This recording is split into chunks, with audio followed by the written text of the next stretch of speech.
pequeño aviso de orden material, aunque gracias a Dios no hay que pagar alquiler, arriendo por este lugar. No obstante, hay que hacer frente a todos los gastos, además de los servicios, de la administración, que es un poco alta, también de los impuestos, de los seguros que hay que hacer, de incendios, también de las reparaciones y todo aquello que hace al mantenimiento material del lugar. Y la señora encargada de hacer frente a todo esto, la conocen, es la señora Yolanda de Peñalosa, y ella acostumbra pues los primeros domingos de cada mes de recibir los aportes de todos aquellos que de algún modo quieran colaborar. En nombre del Padre, del Hijo y del Espíritu Santo. Amén. Amados hermanos, en nuestro Señor Jesucristo, nos encontramos en el domingo 15º, después de Pentecostés, y tenemos en el Evangelio de hoy, de San Lucas, el relato único, porque no hay textos paralelos en los otros evangelistas, del milagro del hijo de la viuda de Naín. Dos muchedumbres se encuentran, podríamos decir así, los que acompañaban a Jesús, además de sus discípulos, y el cortejo de la aldea o pueblo de Naín que acompañaban a esta pobre viuda que había perdido su único hijo y todo lo que tenía. Y una viuda, para que nos demos cuenta del contexto, no es lo mismo que hoy. La mujer en Oriente y sobre todo en el Antiguo Testamento no tenía entidad social, familiar, sea que estuviera bajo la potestad de su familia, de su papá, o del hermano mayor, en caso de que no tuviera padre, o el día que se casaba y quedaba bajo su marido, y no tenía categoría social hasta que no tuviera un hijo y varón. Era tal, digamos, la cuestión social de tener un hijo y varón para que la mujer tuviera como cierta potestad familiar y socialmente. Y al punto que hoy todavía en Siria no dicen Juana, Pepita o Marcela, le dicen la mamá de Jorge, la mamá de Pedro o la mamá de Carlos, para connotar la importancia que tenía el tener un hijo y varón. Y sabemos que en el pueblo judío la que quedaba viuda debía de casarse con el hermano del esposo. O sea que una viuda era algo verdaderamente inferior en el contexto social de Oriente y del Antiguo Testamento, que quedan resabios aún hoy. Entonces, si pierde a su hijo, para colmo, único, el desamparo total. Con esto quiero decir que no era una simple viuda, sino que todo lo que ello connotaba de soledad, desamparo, de abandono, de relegamiento social.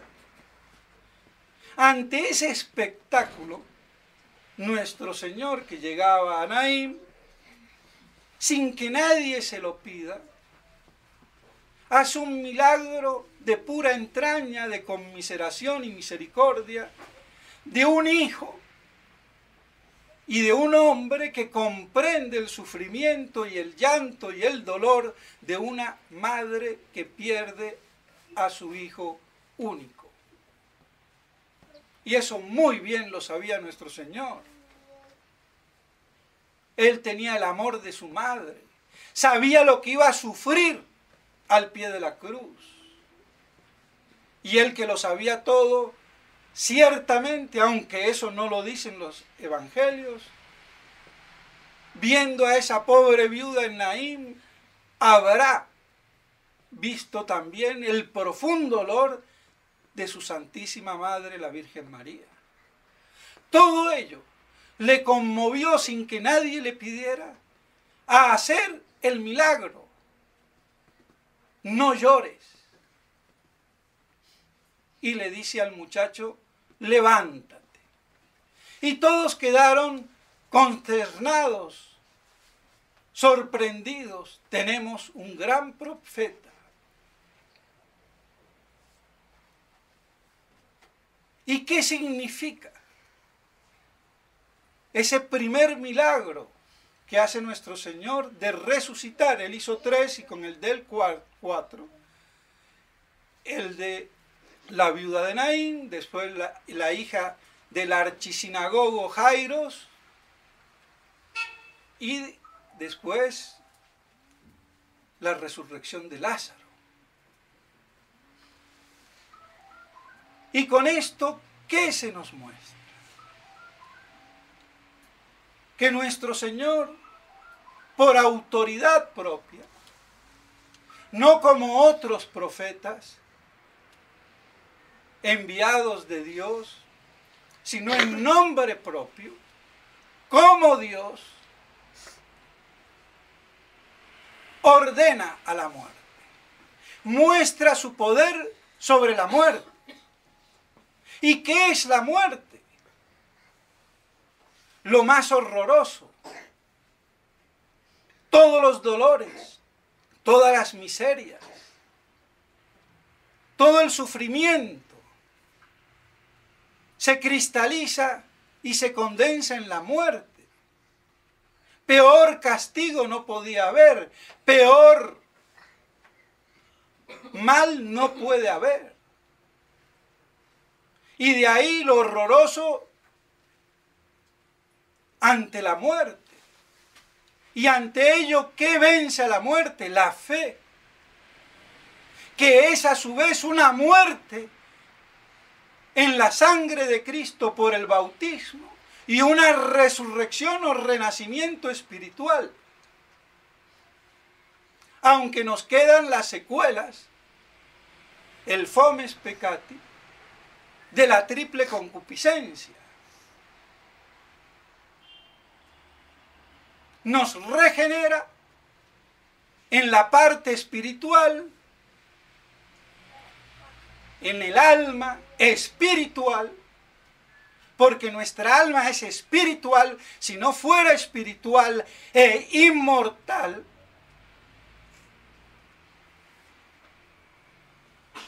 no podríamos beneficiarnos de la gracia. Y no hay que hacer esa falsa distinción gnóstica de alma y espíritu. Es el alma que es espiritual. Y si yo digo lo contrario, como lo hace Antonio Yagüe, que tiene muchas cosas interesantes con respecto al milenio, aunque no hable de milenio, pero tiene algunos errores papólatras, el pobre, que no sé cómo no se da cuenta de la realidad, como pasa con muchos. Verificamos una crisis, pero no llegamos a la cabeza. Veo la serpiente, pero nada más la cola, o parte del cuerpo, pero la cabeza y los colmillos con veneno, eso no lo quiero ver. Bueno, no voy a entrar en el tema. De todos modos, esa falsa distinción de alma, que no sea espiritual, porque si no es espiritual, nuestra alma sería igual que la de un vegetal, o de un caballo, de un perro, o una rata, o un ratón. Lo que nos distingue es la espiritualidad. Por eso esa alma no es seducida de la materia y que muere cuando esa materia se corrompe, sino que es espiritual porque intelige y quiere, son facultades espirituales. Y de no ser así, yo negaría la inmortalidad del alma, porque un alma humana no espiritual, como dice Antonio Yagüe y los gnósticos, porque a veces la gnosis se mete aunque uno no vaya a la escuela de ellos, pero está en el ambiente, por falta de filosofía. ¿Qué pasa?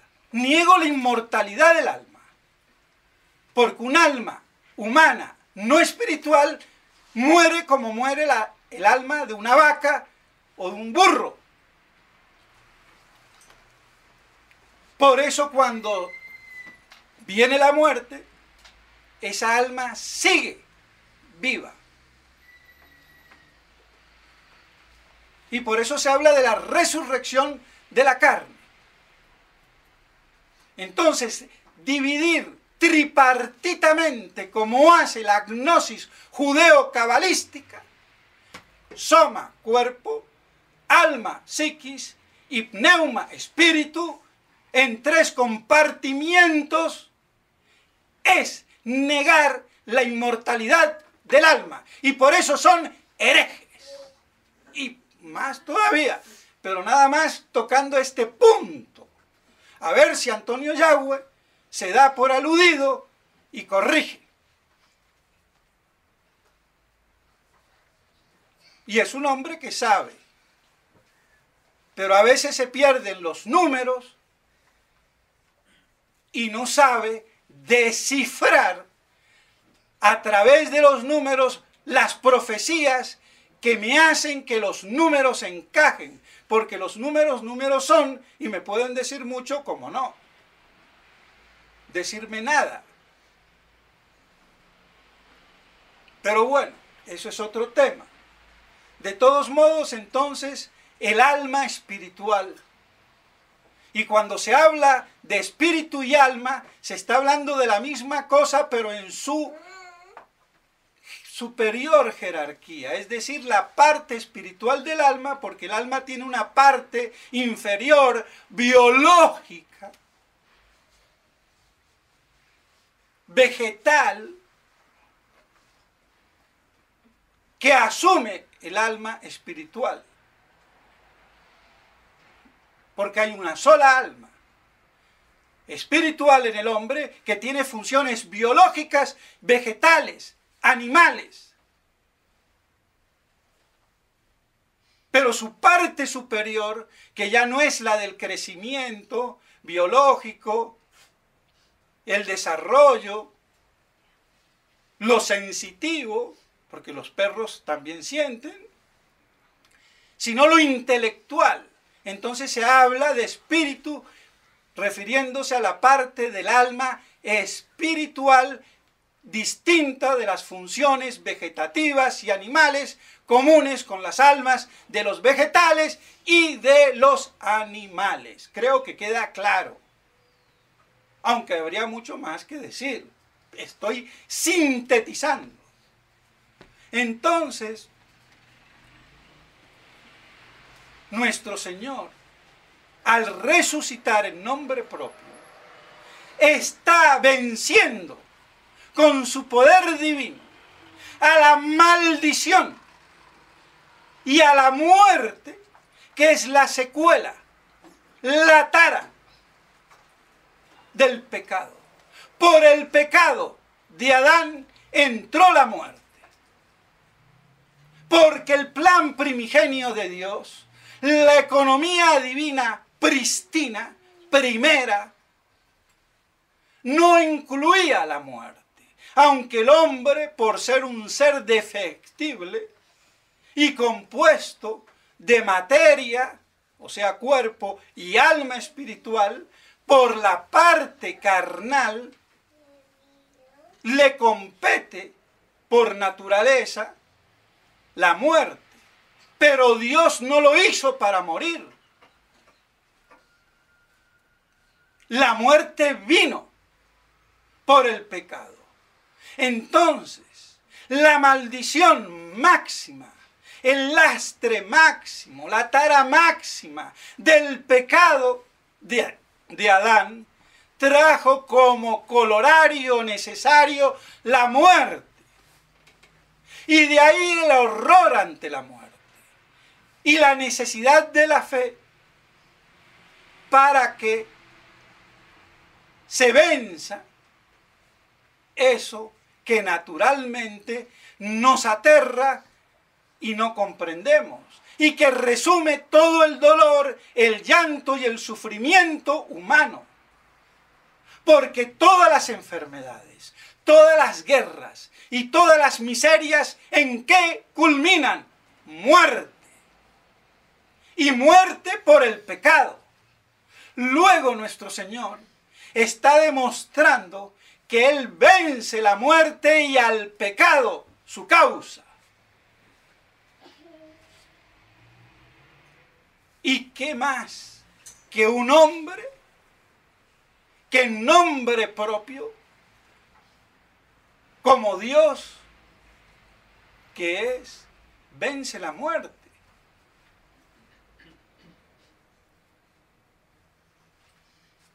Es increíble. ¿Y qué pasa si vence la muerte y la destierra de esta tierra? Se acabaron los males, se acabaron las enfermedades, las epidemias, los sufrimientos, el dolor y el llanto. Y eso es lo que vino a hacer nuestro Señor con la redención. Pero como bien dice Antonio Yagüe, la redención no es una semi-redención.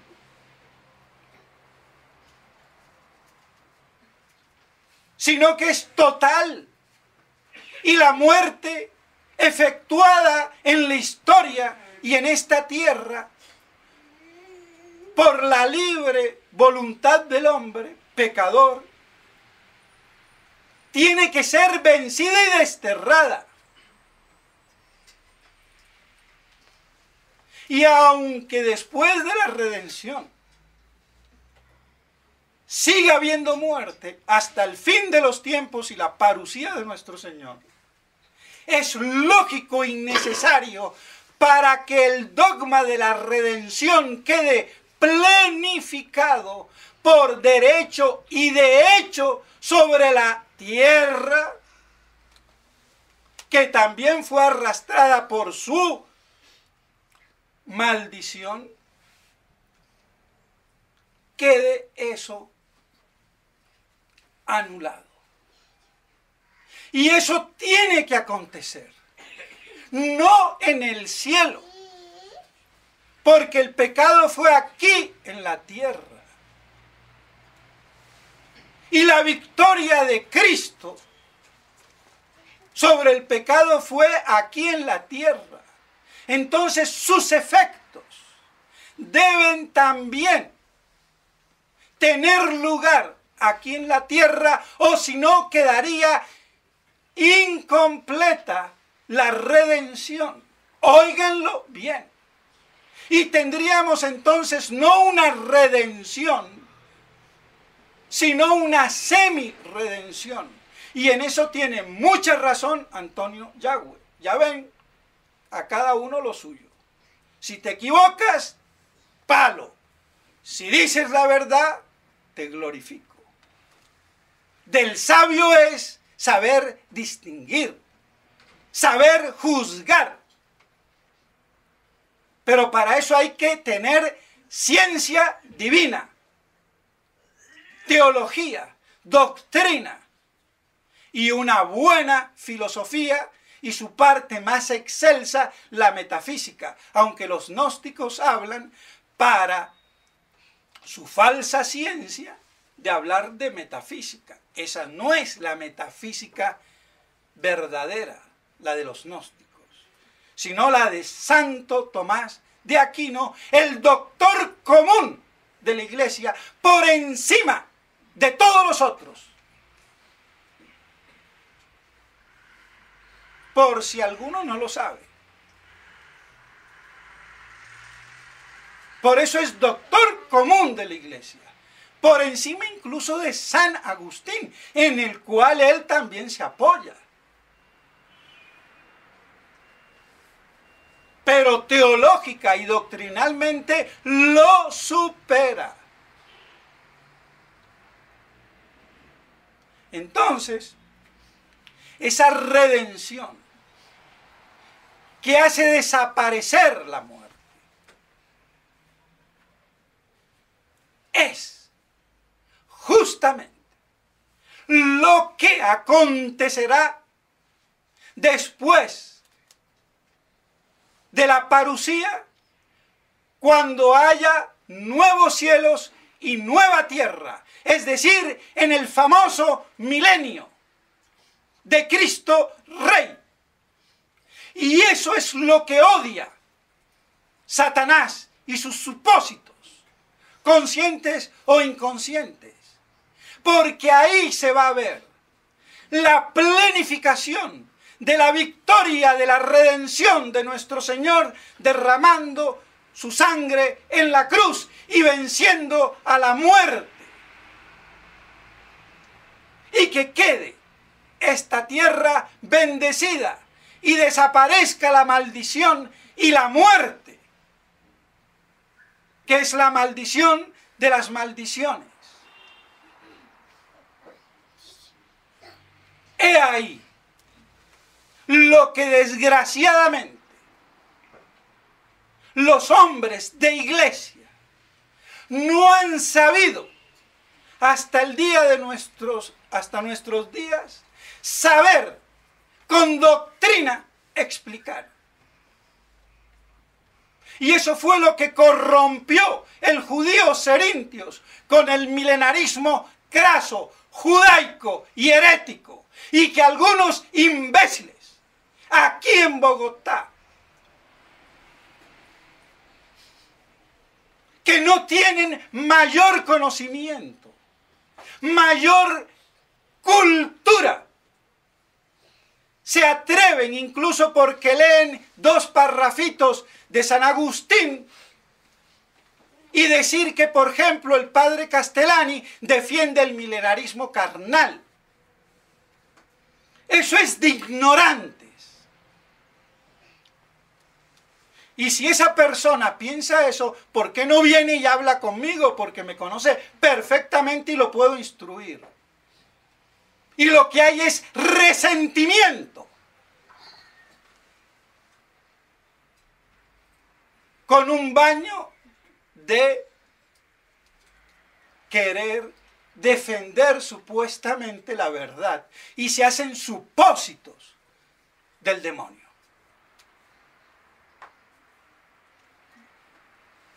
Entonces queda clarísimo que la redención debe de aniquilar la muerte en esta tierra producida por el pecado. Y eso tendrá lugar en el milenio, que es la antesala del cielo.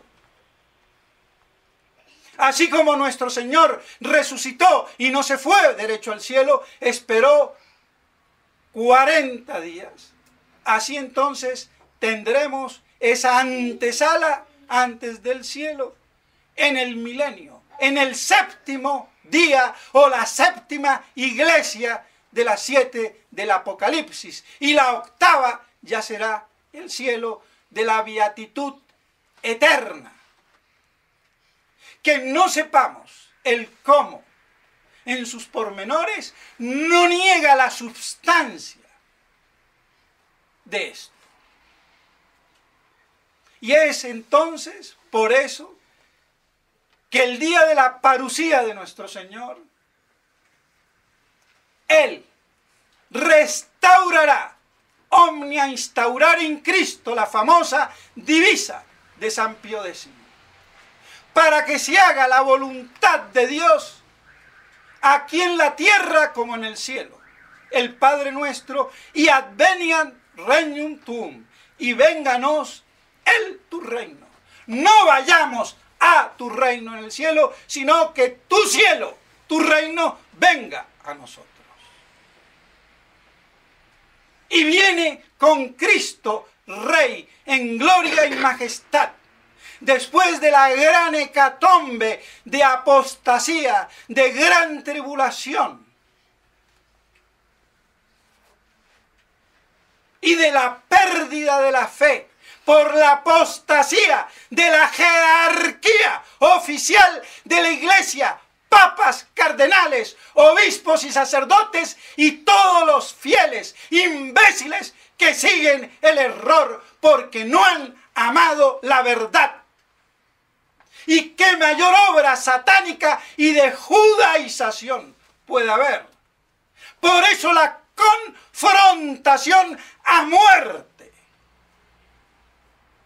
contra el reino de Cristo, Rey en esta tierra. Por eso dijo, por ahora mi reino no es de aquí. No dijo mi reino no es de aquí, sino por ahora, nunca autem. Pero esas cosas han quedado eclipsadas. Claro, no eran quizás de vital importancia en la Edad Media. En pleno matrimonio, luna de miel, los esposos no están pensando en hacerse un seguro y prepararse una tumba. Pero cuando estamos ya en el fin de los últimos tiempos, porque los últimos tiempos hay que distinguir, han sido con la encarnación, y fin de los últimos tiempos, la parusía, y fin del mundo al fin de los 1000 años simbólicos o físicos, como quieran, después del reino, entre la primera y segunda resurrección. Primera resurrección, arrebatados o transformados, y los que queden viadores, aptos para procrear, y que se haga un solo rebaño de las reliquias que quedan, que vienen de los gentiles y de los judíos. Y así un solo rebaño, bajo un solo pastor, la gran promesa de la Biblia y del Apocalipsis. La gran esperanza, bienaventurada. Y de ahí el odio satánico. Y Satanás ha sabido hacerlo muy bien.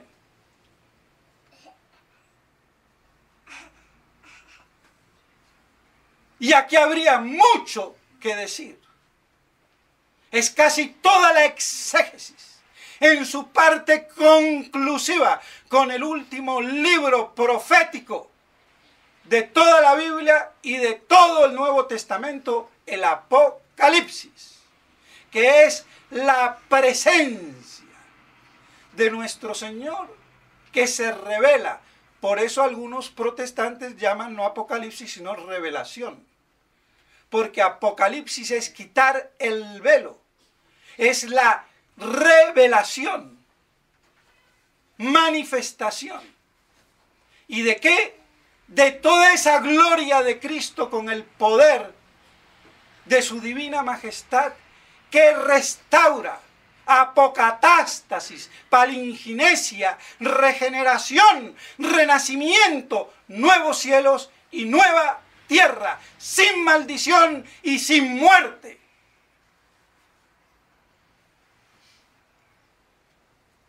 Así de claro y de sintético y de conciso.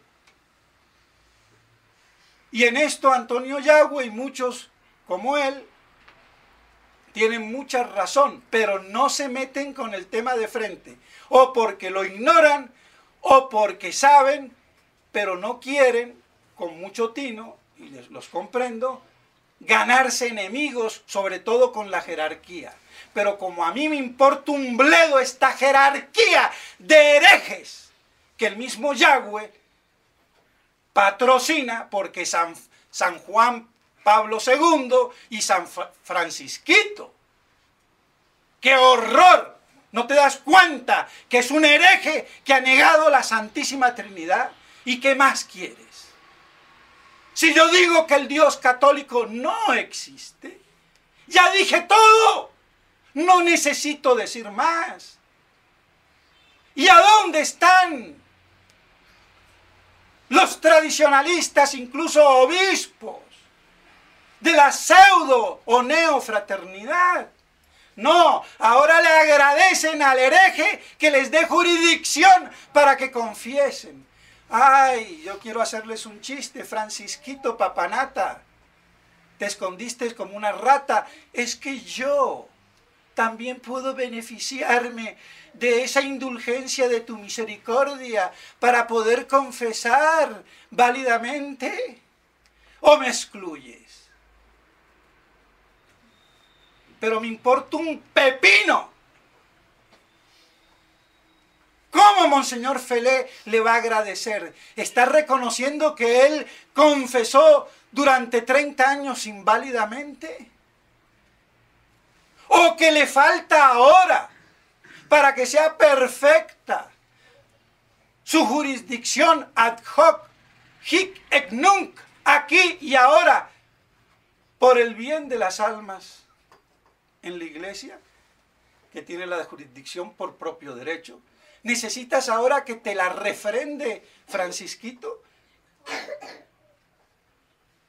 ¿Y qué va a pasar después que pase el año de misericordia? Como bien dice Non Possumus, ven, yo alabo al que hay que alabar, el que diga la verdad, y al que diga el error, maldición. Así de claro.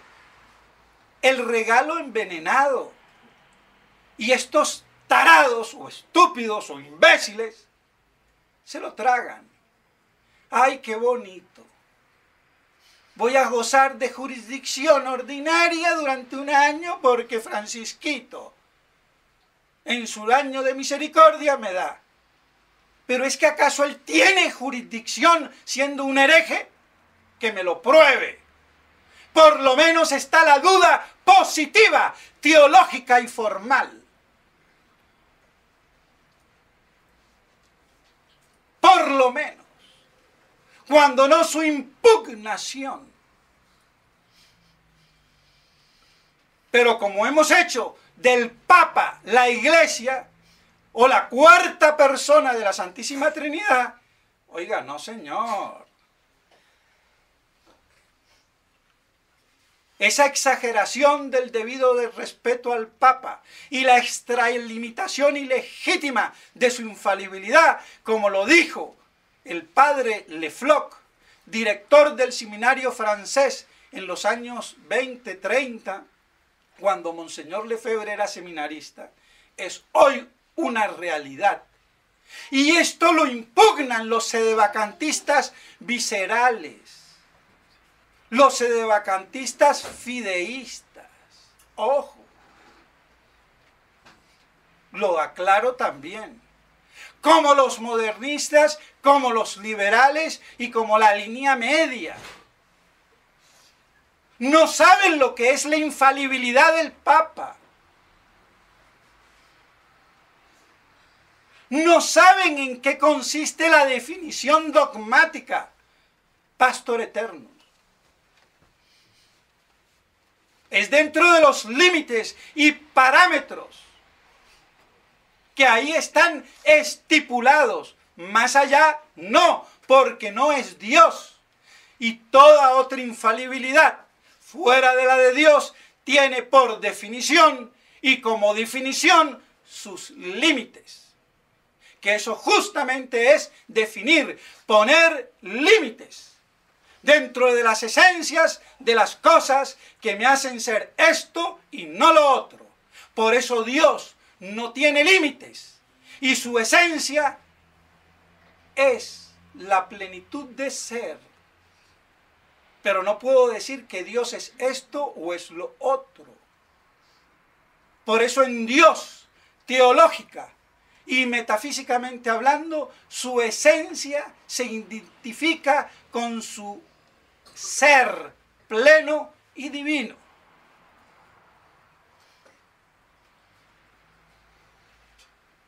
Otra cosa es que ese ser pleno y divino, esencia y naturaleza divina, se comunica consubstancialmente toda, de acuerdo a la procedencia de origen, dándose así la distinción de Padre, Hijo y Espíritu Santo, misterio inefable de la Santísima Trinidad, del cual se habla muy poco, por la falta de teología y de fe, de filosofía que le da soporte a la teología para poder hablar con propiedad de esos misterios que conllevan nociones filosóficas y metafísicas como persona, sustancia, esencia, existencia, naturaleza.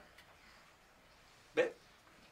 Pero bueno, y así todo, cuidado, porque como el tema es espinoso, hay que ir con mucho cuidado porque nos podemos equivocar y yo me puedo equivocar.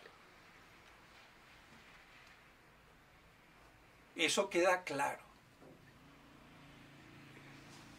Entonces, mis estimados hermanos, vemos cómo con esta primera resurrección que hace nuestro Señor de las tres, de las cuales ya le hablé, sin contar la última, la de Él,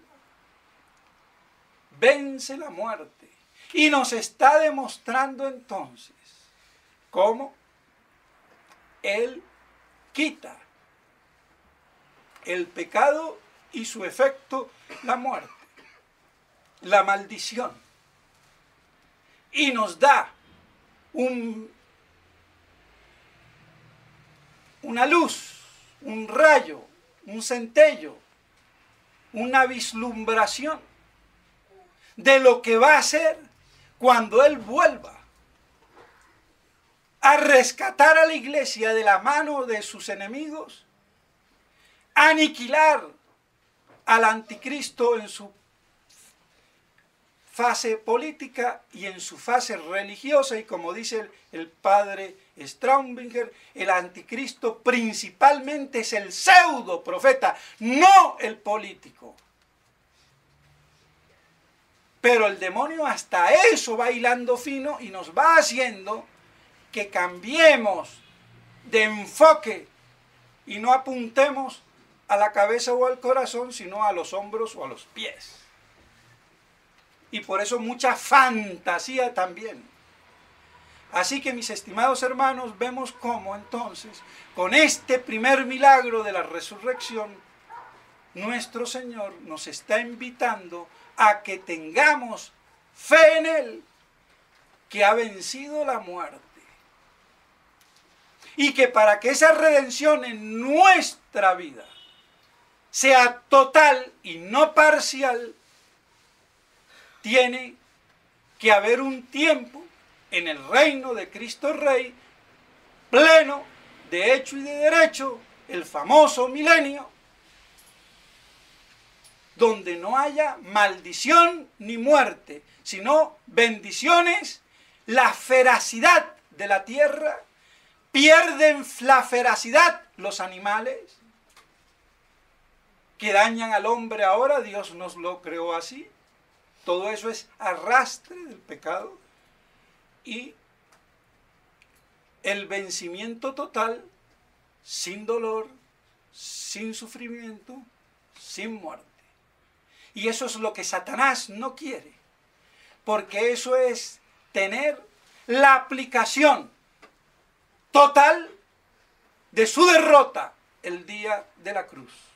Y por eso ha sido desde la época de San Juan que se ha encargado con herejes como Cerintios y Lasuit y muchos otros santos padres que después comenzaron a alegorizar porque no entendían bien. El mismo San Agustín era milenarista, no carnal, que es herético, no mitigado, que no es ni chicha ni limonada, sino el espiritual o patrístico, de la primigenia y primitiva iglesia. Y de ese milenarismo patrístico tenemos al gran San Ireneo, obispo, santo y mártir, por si fuera poco, y padre de la iglesia, que nos da la pauta. Pero como el imbécil de Eusebio, el hereje arriano, primer historiador de la historia eclesiástica, me dice que San Papías era un tontito, ¿hasta dónde van las cosas? Eso no es de hoy, errores de hace 2000 años. Pero ya es hora de que se digan las cosas como son. Y allá el que quiera creer o no, problema de él. Y por eso tantas confusiones y tantas aberraciones. Todos los testigos de Jehová, todos los protestantes tienen un milenarismo carnal judaico como fuelle, resorte de su predicación. El reino de Dios, los testigos de Jehová.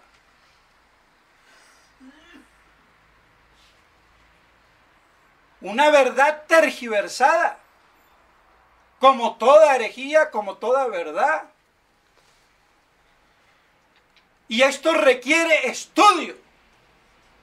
No leerse media página de San Agustín, ni decir que el decreto del Vaticano, porque el primer decreto del Vaticano fue herético. ¿Cómo me va a decir que Cristo no reina corporalmente hoy en la tierra? ¿Y qué hacen el sagrario? Entonces cambiaron corporaliter por visibiliter. Y dijeron que no era seguro enseñarlo. Claro, no es seguro enseñar un milenarismo visible que no sea el verdadero, el patrístico. Y me imaginé yo de pronto a Jesucristo como Tutankamón en Egipto gobernando la tierra. No, porque la va a gobernar a través de sus santos y del santo patriarca San José, que es muy distinto. Entonces, mis estimados hermanos, vemos cómo este primer enfrentamiento que tiene nuestro Señor con la muerte, aunque el padre Castellani dice que ya antes se enfrentó cuando en Nazaret los sinagogos, y hoy diríamos sinagoglios, lo quisieron eyectar por el barranco de la ciudad, de la aldea. Pero bueno, de todos modos, su primer milagro, que resucitando al hijo de la viuda de Naín, nos muestra cómo él va a desterrar con su poder divino, el día de su parucía, la muerte y maldición que planea esta tierra. Y después, al final de ese juicio de las naciones, primera resurrección, arrebatados, transformados, y los viadores que queden vivos, y esos procrearán, no los otros, que eso es lo que también crea confusión. Al final, el resto. Y vendrá entonces ya la vida eterna, que a su vez tiene que ser en algún lugar, porque si tengo alma y cuerpo no voy a vivir en las nubes. Y por eso muchos padres dicen que será en esta misma tierra, pero nuevamente, ya una segunda vez, transformado cielos y tierra para que sea el habitáculo de los cuerpos glorificados.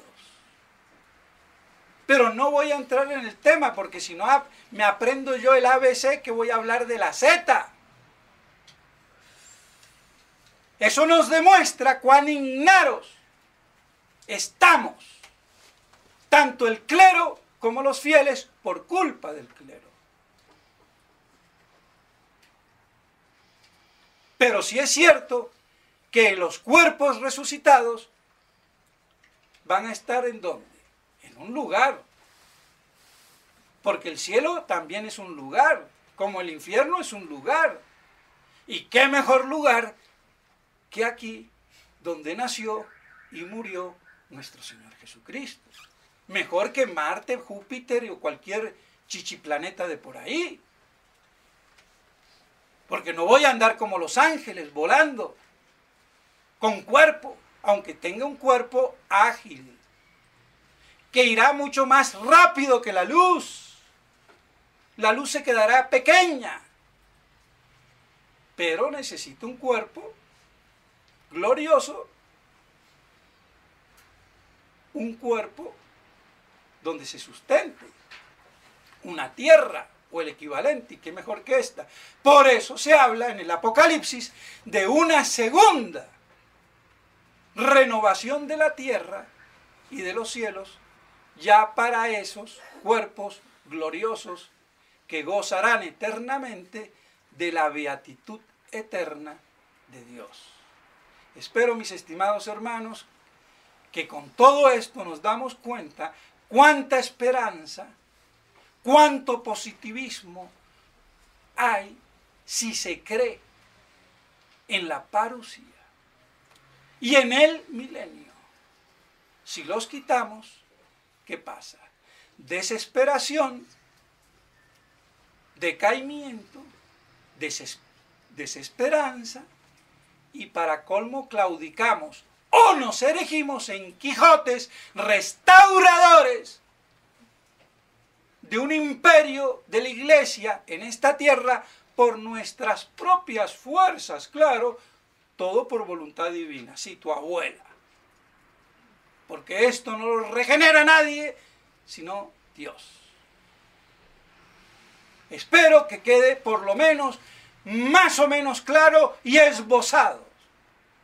Y que los Yagüe, Padillas y compañías reajusten sus temas